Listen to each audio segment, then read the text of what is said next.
would live in balance within ourselves and live in balance with Mother Earth.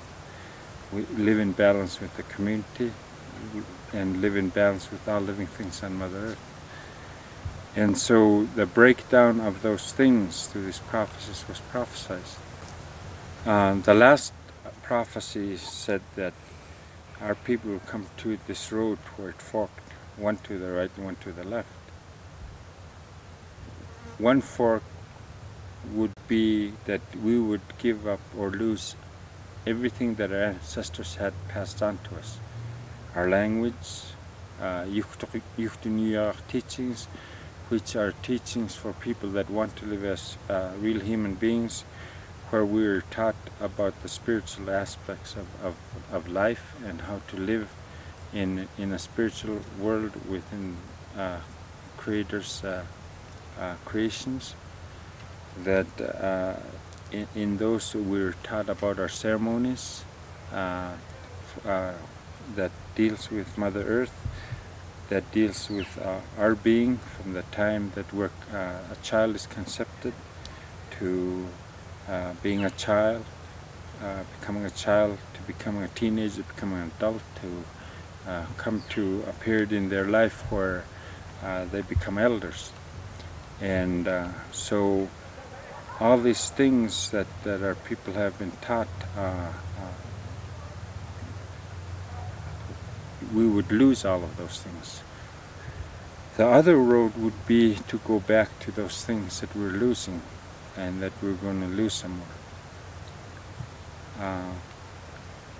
When our people look back, and one of the things that they did in my area was when they knew that these people were coming, and they have already heard that they destroyed many sacred things and that they killed people that didn't accept their religion.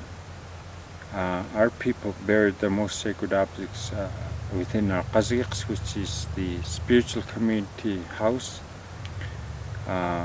They took things from the cemeteries, and they took things home, things from the home that were sacred, and buried them.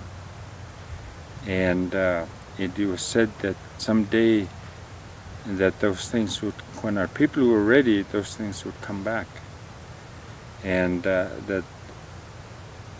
also that when we came to this road and we decided to go back, that those things that did come back would come out in spiritual form. And but when our people got to that point of that crossing, many of us didn't know how to deal with that or work with that, or take control of that. And we didn't know exactly which way we were going to go. But there's an older prophecy than the prophecies that I just talked about, that was prophesied years and years before that. And the prophecy says that one day our children will be our greatest teachers. And what that prophecy is that someday the elders, community leaders, parents will start noticing how their children are behaving and acting and doing things. And our children have shown that when communities give up their spirituality, their ceremonies, their relationship to the land, the things that our people believed in and practiced, and the principles that we followed with our life, that we incorporated into our life. Principles meaning the way we live and the way we did things and the way we walked our life. That when those things are being given up, our children start killing each other, they start killing their adult, other people, and they start showing disrespect to the elders, to the land, and they don't even understand the words that were passed on by ancestors, that when they start no longer have these things, that our children not only live in a chaotic and destructive life, that they also become those things that are of our environment, that we're allowing to happen. And so when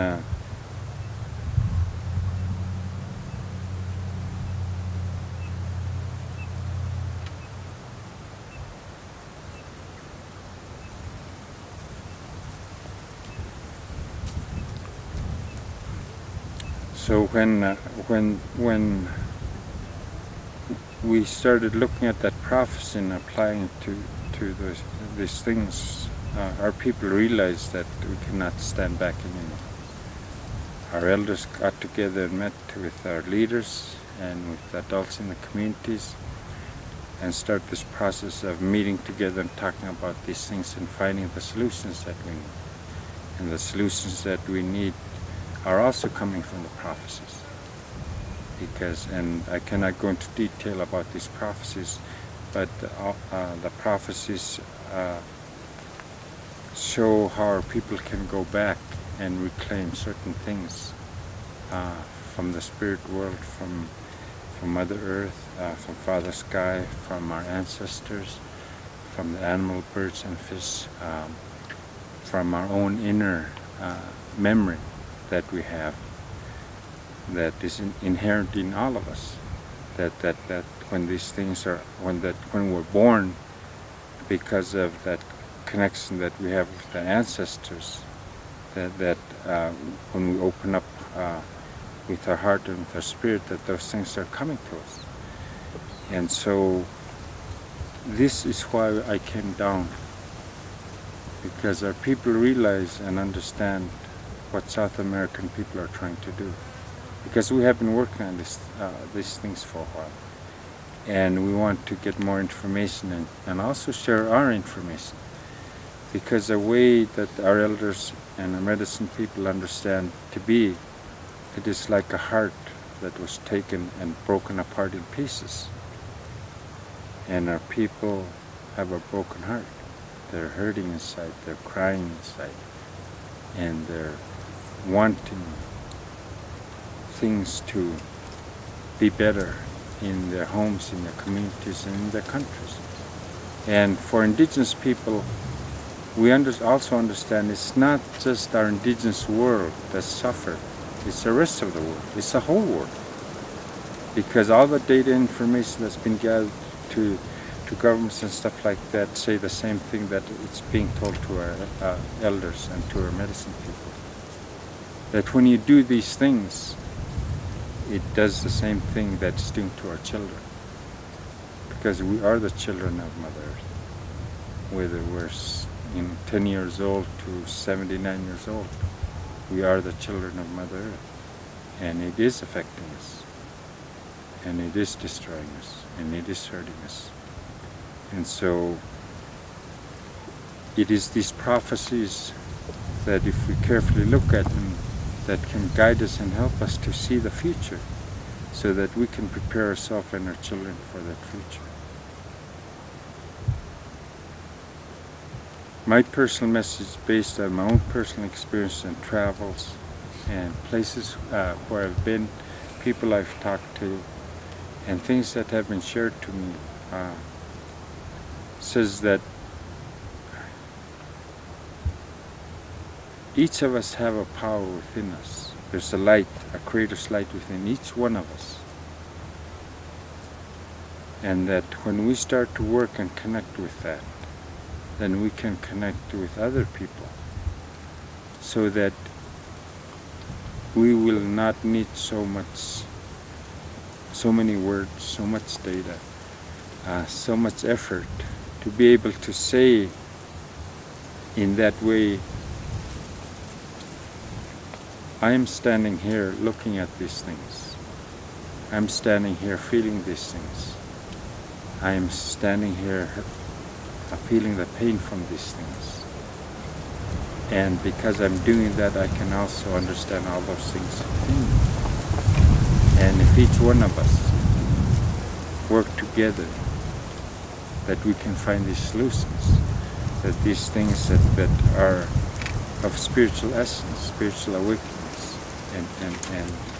and spiritual connections to everything, will strengthen us in ways that we had forgotten, in ways that we don't remember. But we know, our elders know, and our spiritual leaders know, our medicine people know, that once what was before with our people and our ancestors, that we can reclaim that and use those things in our daily lives, in the way that we walk, in the way that we dream, in the way that we eat, in the way that we walk, in the way that we swim, so that we can all begin to heal ourselves. Because without healing ourselves, we can't heal Mother Earth. So we have to begin inside. Each one of us have to look inside and say, what do I want for myself, for my family, for my community, for my country, for all of Mother Earth? What do we want? Until we ask that question directly to us, we cannot ask those questions of other people and of other countries, because it has to come from here. It doesn't come from out there. We can see those things and feel those things, but it doesn't come from out there. It comes from here. And it is that message that I want to share, that my grandparents and my teachers, my elder teachers, medicine people that talk to me, have taught me, that I am regaining that memory. And so can you.